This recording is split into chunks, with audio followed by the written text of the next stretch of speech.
roll yourself in a blanket.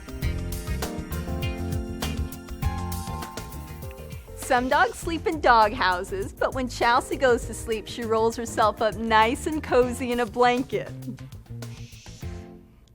So first we're going to teach a rollover.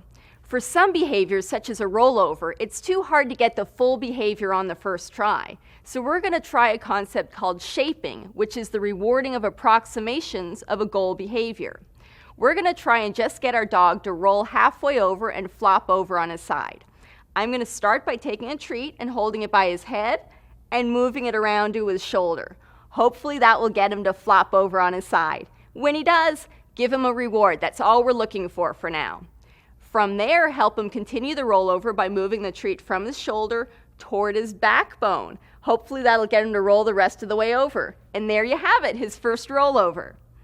If your dog is having trouble rolling the rest of the way over, you can try to gently guide his legs over. Just do this very gently and carefully because some dogs may interpret this as a domineering act. Okay, let's give it a try with some other dogs. Move your hand slowly from your dog's nose to his shoulder blade and then toward his backbone.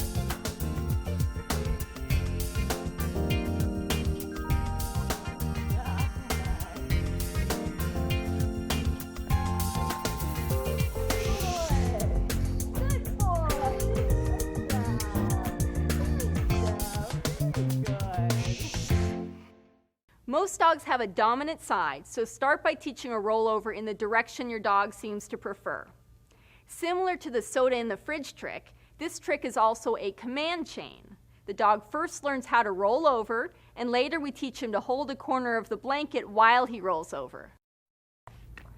After your dog gets the hang of following the food lure to roll over, start to do smaller and faster circles. Very good. And that eventually becomes your hand signal for a rollover. Next, we're going to have the dog lie in a blanket, take the corner of his mouth, do a rollover, and now he's rolled himself up in a blanket. Let's recap this trick. Move a treat from your dog's nose toward his shoulder blade. When he flops onto his side, give him the treat. Next, continue to move a treat from his shoulder blade toward his backbone to lure him to roll the rest of the way over. Now have your dog lie in a blanket and grab the corner before she rolls over. Now isn't that better than sleeping in a doghouse?